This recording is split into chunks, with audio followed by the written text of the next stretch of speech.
breaking news from KXAN News. That breaking news, President Joe Biden is in Israel within the last hour, touching down and meeting with Israel Prime Minister Benjamin Netanyahu.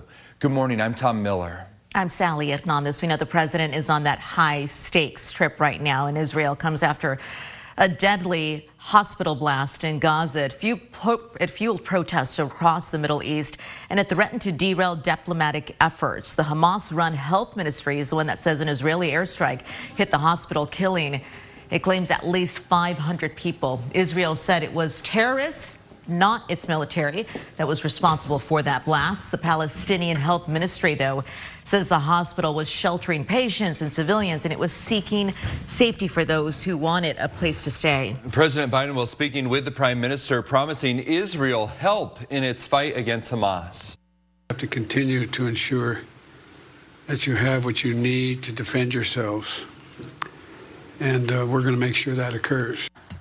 President Biden says he will not carry on to Jordan after a planned summit with Egyptian and Palestinian leaders getting canceled following that hospital explosion. 4,400 people are dead as a result of this war. Hamas expressing a willingness to release some captives. Senior Hamas leader telling NBC News the group is willing to release all civilian hostages immediately if Israel stops bombing Gaza.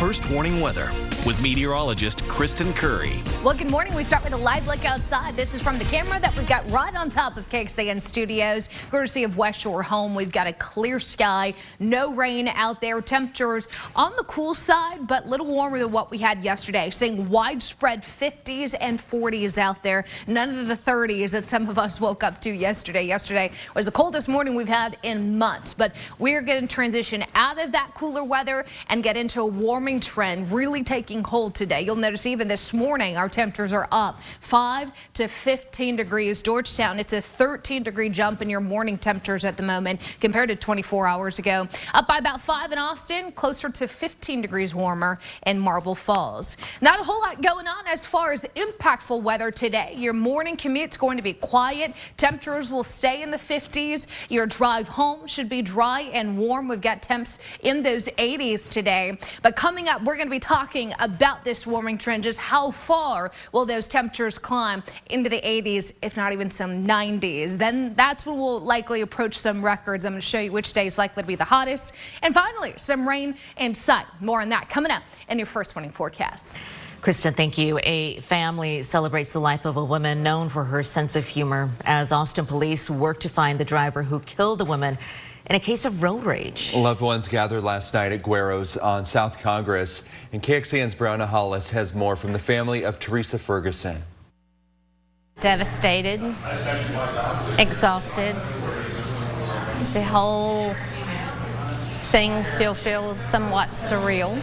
Teresa Ferguson's family is still dealing with the devastating news from Saturday, September 30th. Upon arrival, officers found Teresa unresponsive and suffering from what appears to be a gunshot wound. Police say she was taking her usual route home when she was involved in a, quote, minor crash with someone on I-35 between the Runberg and Anderson Lane exits. According to APD, she was on the phone with a friend and told them she pulled over to exchange information with the other driver, which is when police believe she was shot. This is somebody that's a dangerous individual. According to crashes reported to the Texas Department of Transportation, there were 45 road rage-related crashes in Travis County last year, 17 in Williamson County, and 6 in Hayes County. This is my second road rage homicide of this year. Trying to look for some bright spot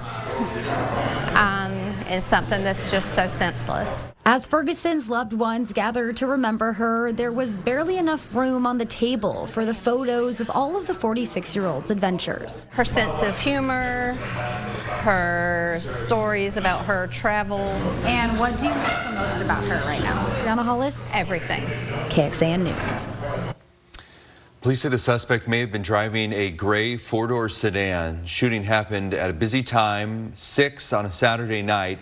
If you know anything about what happened, please call APD. For some context here, Texas peace officers' crash reports show drivers were involved in more than 1,100 road rage crashes last year. So far this year, there have been 859. The U.S. House of Representatives set to vote again today. It is still without a speaker. Ohio Congressman Jim Jordan didn't receive enough votes yesterday from fellow Republicans to secure the speakership on the first ballot. They nominated Jordan last week after House Majority Leader Steve Scalise withdrew his name. Second vote scheduled for 10 this morning our time. Jordan says that they're going to keep working until a speaker is elected. The new developments in the deadly Rust movie set. Why Alec Baldwin could face charges again. Fostering community to avoid losing parts of Central Texas's identity, where there's an effort to convince Austin's black population to stay. Good morning, everyone. Happy Wednesday. It's October the 18th, and this is the live look outside of one of our many cameras that we have for you throughout Central Texas. Welcome to KXAN News Today, everyone. We have new developments in the deadly Rust movie set shooting. Prosecutors in New Mexico plan to recharge actor Alec Baldwin with involuntary manslaughter. 5 months ago, special prosecutors dismissed the same charge against Baldwin, citing new facts in the case. Baldwin's prop gun fired a live round of ammunition in October 2021. That shot killed cinematographer Helena Hutchins and injured director Joel Souza. Baldwin's case could go before a grand jury next month. Conviction could carry up to 18 months in prison. A brawl broke out inside a Houston courtroom after the sentencing phase of a teenager who killed a 16-year-old girl. And it happened yesterday in the morning after 19-year-old Frank De Leon Jr. accepted a plea deal of 45 years in prison for the shooting death of Diamond Alvarez. And take a look. Alvarez's mother finishes her victim impact speech, right? She gets up, walks toward De Leon, and she raises her hands. An officer grabs that mom, and at the same moment, a man jumps over a desk to attack De Leon. The man, who has not been identified, is then grabbed by officers, thrown to the floor, and then there was another woman seen running from the back of the courtroom, pushing an attorney before she's tackled by police officers. A lot going on in this courtroom, a lot of emotions. De Leon shot Alvarez 22 times at a park in January of last year, and they believe both teens were involved in a love triangle with another teen at the time of the shooting. Still ahead, what state energy leaders are saying about the chances of power troubles this winter. Push for what could bring big money to new places so that you can get out of the city. How the future of state parks is in your hands. ALCS resumes play tonight in Arlington. Rangers trying to take a commanding lead. Astros trying to fight back. More on that coming up.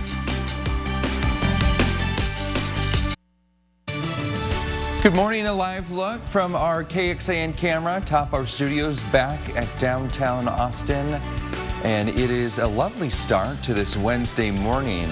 U.S. regulators are investigating General Motors cruise vehicles over potential risks that the driverless cars could leave people injured, specifically people in the road, including in crosswalks. The National Highway Traffic Safety Administration says it's already received 2 reports of injuries, but there could be more that are unreported. Cruise spokesperson sent the Associated Press a statement saying, quote, Cruise's safety record over 5 million miles continues to outperform comparable human drivers at a time when pedestrian injuries and deaths are at an all-time high.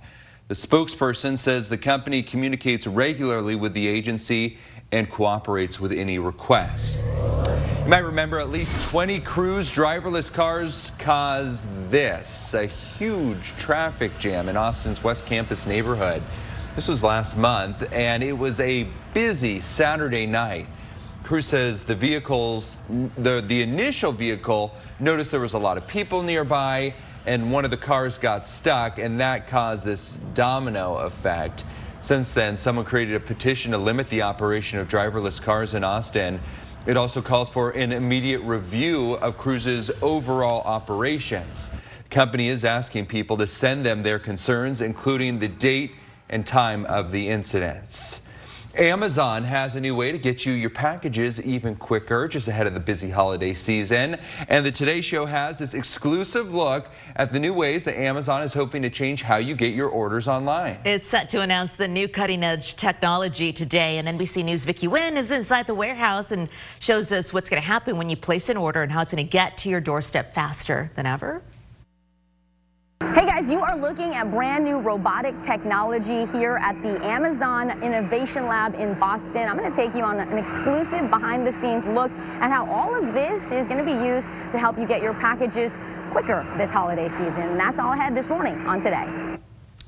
They're also saying it's going to be more sustainable. Yeah, which is good. Love that. Yeah. I know you do because you have a green minute, right, every day over on CW Austin Morning? Yes, every day on CW Austin Morning, we do a climate change minute. So basically, it's in 60 seconds, they tell you how we can be a little more eco-friendly, doing simple things in our life. If you're ever curious about it, you want to check it out before you commit, I don't blame you. You can go on KXAN.com under the weather tab. You'll see the words "Go Green," and every day after I do those, we post them there, so you can go back and take a little peek. So I got another one coming up later on today. I hope to see you over there again. That's on CW 7 to 9 a.m.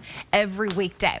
I got nothing to show you on clouds and radar. We are completely quiet from top to bottom. Clear skies across the Lone Star State. It is cool out there, yes, but these temperatures are running warmer than where we were yesterday. Yesterday, we had 30s and 40s. I mean, the airport got down to 39 degrees here in Travis County. But I'll tell you what, temperatures are going to be rebounding significantly. I mean, it's quick with the warm up here. We're talking 50s through the 9 a.m. hour. But once we hit lunchtime, I've got us in those 70s. And then we're going to further warm things up. Likely to see a forecast high of 84 underneath that sunny and dry sky. Plenty of sunshine to help get those temperatures up into the 80s. Here's a look at what I expect those numbers to look like in your area by 4 p.m. We cool down to those 50s and 60s tonight. So again, not quite as cold even tomorrow. Tomorrow afternoon, now we're starting to flirt with a little bit of that warm to hot here for October. I mean, 90s, like we talked about yesterday, not unheard of for this month, but it's just a little uncomfortable, right? We should be cooling down, and our temperature trends are going the opposite direction. Taking it day by day, sunshine today. We'll go mostly sunny for tomorrow. There's going to be a weak front overhead. It's not going to do anything for us. Just a little wind shift, that's it. Friday, sunny. Saturday, we start to get the clouds back in here. That continues Sunday, but it's still going to be hot. Then you'll notice by Monday, a little bit of rain around Tuesday. Tuesday is looking to be the day that we start to see those rain chances return. Now, just an early look at what those rainfall totals could potentially look like for us. About a quarter of an inch here. Higher amounts to the north and west, but we've still got plenty of time to watch this. It's actually some Pacific moisture coming in from what is now Tropical Storm Norma, similar to how we got that 1.5 inches of rain earlier this month. But I'll tell you, we're going to have to wait for it. We've got sunshine, and for October standards, hot temperatures going to 80s today, 80s tomorrow, and then you see there the 90s. 94 on Friday. That 94 Saturday is expected to break the daily record. We'll go 90s again on Sunday before we start to see the impacts of that pattern change. Some cooler temperatures in the 80s. Rain chances now up to 30% on Tuesday. Okay, Kristen, thank you. So, you know, the board that manages the state's power grid is preparing for winter and using lessons that were learned from this past summer. Record-breaking temperatures meant record-breaking demand on the grid. ERCOT CEO said thermal generators and renewable energy help keep the grid afloat. The CEO says power plant weatherization standards created after the 2021 deadly winter storm will help with operations this time around and this winter. But Texas does need more power.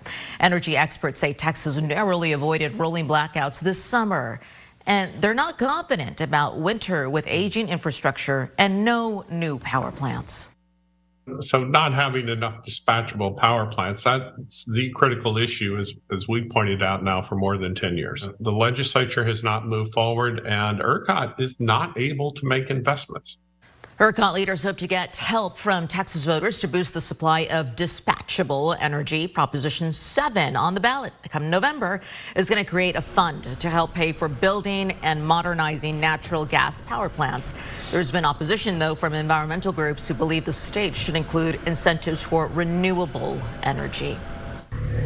Well, going in depth on this earlier this month, ERCOT announced it's looking to increase its power reserves ahead of winter. It's called the MOVE, part of a commitment to maintain reliability and resilience. But some energy experts worry it's not going to come soon enough for you. This may give time for some utility companies to bring a couple mothballed power plants back into operation. It might mean being sure that all available resources are there, but it's very limited what you can do when it's only coming a couple months before the winter seasons. And they point out the solar power that helped bolster the grid during the summer is not going to be as beneficial when it comes wintertime. And new plants in the works are not set to come online at least for a year, maybe two. From art to food and music, some give credit to Black Austinites for playing an integral role in shaping the city into what it is today. Yet over at least a 10-year period, the representation of Austin's black population has gone down. And KXAN's Jayla Washington reports there's a group that's taking a solutions-oriented approach to change that. What are we working on? Carl F. Hunter works in what he's dubbed as the Wakanda building. I kept saying it, and we will go around here hitting that. He calls this space that because to him, that is exactly what it feels like. It's significant that you have 25 African-American-led nonprofits in one place. He helps with helping formerly incarcerated people transition to the other resources. But before to being surrounded by other black nonprofits, he had this nagging feeling. Going home in Philly, I stopped in the middle of my walk and I said, you know what?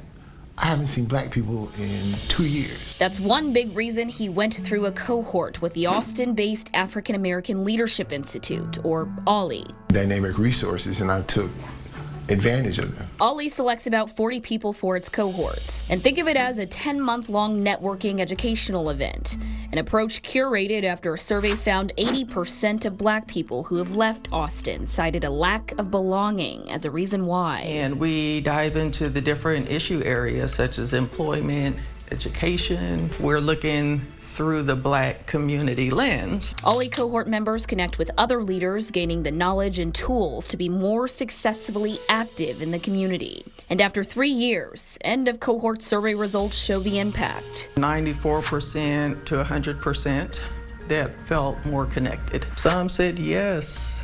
I was thinking about leaving, and OLLI has changed my mind. Many cohort members even go on to join boards to be more involved. That's amazing. It allowed me to broaden my base. Jayla Washington, KXAN News.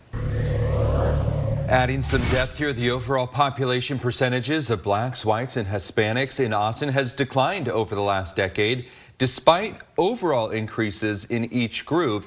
And this is due in large part to the number of Asians who've moved here. Since 2010, the Asian population of Austin rose by nearly 75%.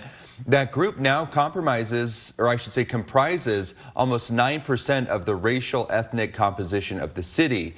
In that time, Asians have passed the number of black Austinites.